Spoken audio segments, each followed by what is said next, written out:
सर्वांना नमस्कार. प्रणय पिपासू बायको या स्टोरीचे 239 एपिसोड यापूर्वीच अपलोड केलेले आहेत. कृपया ते सगळे एपिसोड ऐकण्यासाठी आपल्या चॅनलला भेट द्यावी. मग आता विजय गावी गेला होता आणि तिने त्याला फोन केला आणि म्हणाली, जानू काय करताय? आणि आत्ताही जानू चावटपणे म्हणाले, काढतोय. आणि ती म्हणाली, नालायक कुठले, आता तिथे कुठे प्रिंट आहेत काढायला? आणि तो म्हणाला, प्रिंट नाही ग बायको, कोंबडीची पखाड काढतोय. मी आल्यापासून बघत होतो, लय अंड्यावर आली होती, सारखी मला बघून उड्या मारायची आणि मला इम्प्रेस करण्याचा प्रयत्न करत होती. मग मी सुद्धा धरली आणि तिच्या गळ्यावरनं सुरी फिरवली आणि मस्त आता गावरान चिकन खाणार आणि मग बाजरीच्या भाकरीसोबत. आणि इकडे मंजूच्या तोंडाला पाणी सुटलं त्याचं असं वर्णन ऐकून. आणि मंजू म्हणाली, मार्गशीर्ष पाळल्यापासून तर माझी ना तब्येतच कमी झाली. आणि तो म्हणाला, हो ना बाई ना निम्मी राहिली नाही मटण खायला नाही तर. आणि तू घरात करू देत नाहीस म्हणून आता इकडे कापतोय. आणि मंजू म्हणाली, किती हलकट आहात हो. ती कोंबडी तुम्हाला इम्प्रेस करण्याचा प्रयत्न करत होती ना, आणि तुम्ही ती तुमच्यावर प्रेम करत असताना तिलाच कापली. अशीच प्रेमाची परतफेड करतात का?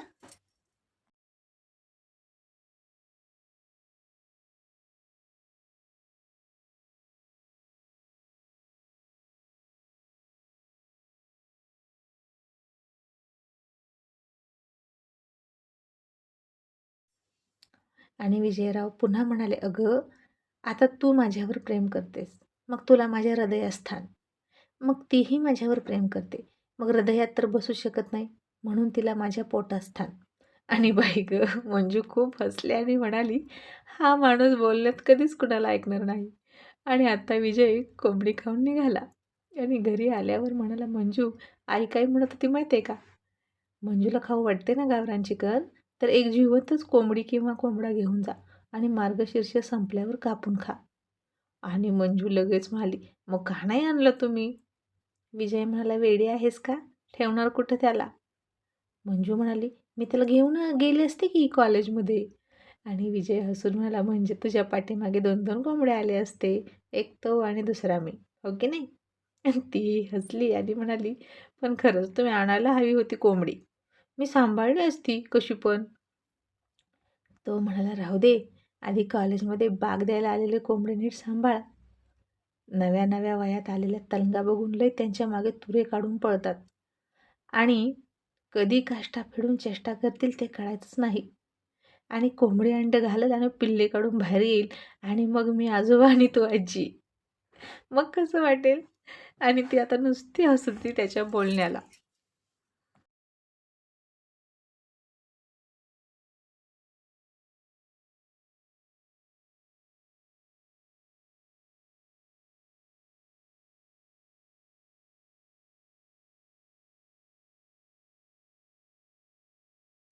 मग आता सहली गेल्या होत्या आणि ती गेलीच नव्हती. मग घरी आल्यापासून तो फोन करायचा आणि सहलीची चौकशी करायचा. कुठपर्यंत आला, ट्रिप कशी चालू आहे, गाड्यांचा काही प्रॉब्लेम नाही ना, वगैरे वगैरे चौकशी करायचा. आणि समोरून कोणीतरी विचारलं असेल की बीबी का मकबरा बघण्यासारखा आहे का, चांद बीबी का महाल तो कसा आहे? आणि विजय तिला म्हणाला, होय गं मंजू, आपण गावी होते तेव्हा एकत्र गेलो होतो तिकडेच, तर बघण्यासारखं आहे का गं महाल चांद बीबीचा?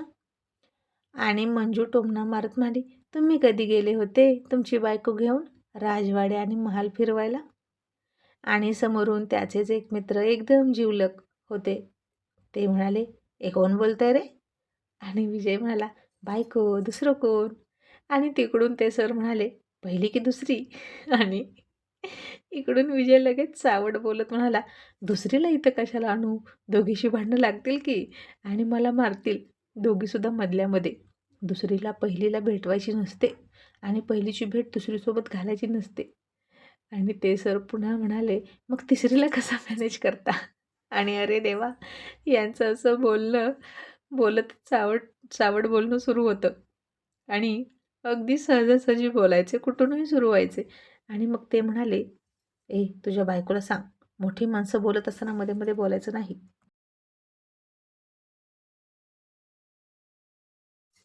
आणि विजयसुद्धा हसून म्हणाला मंजूला, "ए पिल्लू, मध्ये मध्ये बोलू नको गं, माणसं बोलतात ना मोठी." आणि मंजू आता हसली आणि म्हणाली, "नाही गं, यांनी तर मला लहान मुलगीच करून टाकले." आणि म्हणते कशी, "ओके अंकल." आणि आता ते पलीकडून त्यांचे मित्रसुद्धा हसायला लागले. ते सुद्धा त्यांच्याच वयाचे होते आणि मंजू त्यांच्यापेक्षा सुद्धा लहान होती. त्यांच्या फॅमिली फ्रेंडच्या सर्कलमध्ये सगळ्या जोड्यांमध्ये फक्त मंजू लहान होती आणि त्यामुळे तिला सगळ्यांची मर्जी सांभाळावी लागायची. मग त्याचा फोन झाला आणि सगळे जेवायला बसले. तिनं त्याच्यासाठी एक छान भाकरी टाकली होती आणि ती आणि मुलगा शिळ्या चपात्या खाणार होते. कारण सकाळचा स्वयंपाक खूप शिल्लक होता. त्याला भाकरी कमी पडली आणि तुम्हाला मंजू आणखीन एक का नाही टाकलीस भाकरी?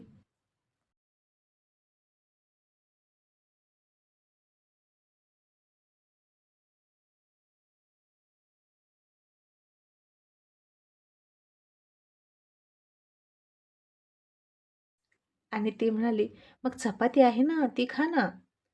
तो म्हणाला, "तुला माहीत आहे ना मला शिळं चालत नाही." आणि ती म्हणाली, "मग बायको कशी शिळी चालते? रोज तीच तीच." तो म्हणाला, "बायको कधी शिळी होतच नाही. ती सतत फ्रेश ताजी-ताजी असते. अगदी एव्हरग्रीन आणि मला सुद्धा सतत एव्हरग्रीन ठेवते. ए मंजू, आज मला चान्स पाहिजे." आणि ती म्हणाली, "मग हा घास खा, तरच देणार." तो म्हणाला, "अगं माझा शिल्लक आहे एक घास. तोच मला जात नाही. उलट तूच माझा खा." आणि ती लाडात येऊन म्हणाली, "अजिबात नाही. आधी मी म्हणाले ना खा." तो म्हणाला, "मग 2 नंबरला मी म्हणालो खा. त्यात काय इतकं?" ती म्हणाली, "माझं तुमच्यावर खूप प्रेम आहे." असं म्हणून ती त्याला स्वतःचा घास भरण्याचा प्लॅन करत होती. आणि तो म्हणाला, "माझं पण तुझ्यावर प्रेम आहे. अगदी कॅनलला आलेल्या पाण्यासारखं वाहतं ते. मग तू खायचा माझा घास." आणि बाय गं, हा येडा नवरा. मंजू किती गोड बोलली तरी तिचा घास खायच ना. आणि मंजू म्हणाली, "आहो, लग्नाच्या आधी घास भरवतोय एकमेकांना असं समजा आणि खा ना माझा घास." तर तो म्हटला, "मग काय तू एकटीने घास भरवायचा का? मी पण तुला भरवणार की. माझा खा घास." असं म्हणून तिच्यासमोर घास पकडला.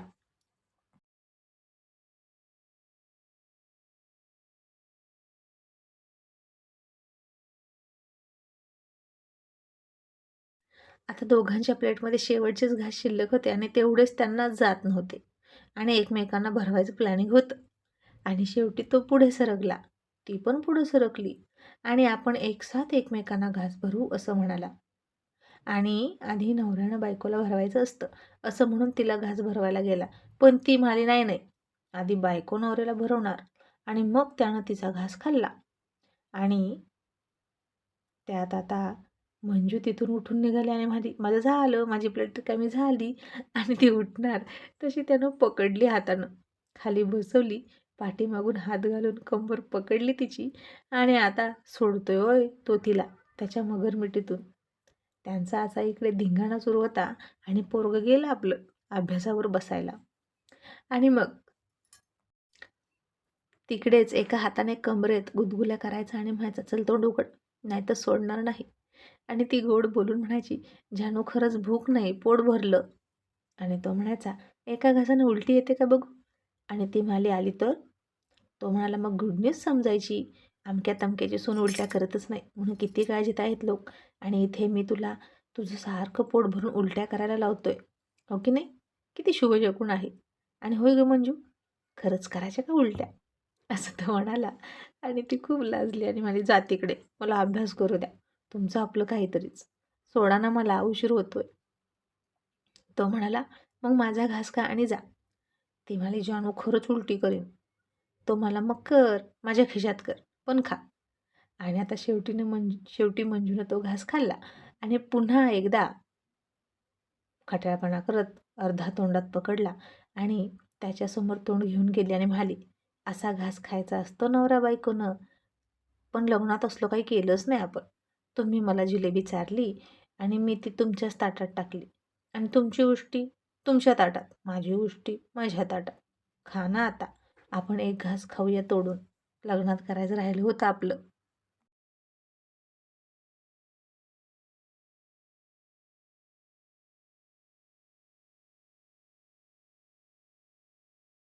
आणि तो म्हणाला, बावळट कुठली, आता रोजच खातो की, अगदी तीळसुद्धा तोडून खाल्लाय आपण. आणि पहिला घास खायचा असतो तसा, शेवटचा घास नसतो खायचा.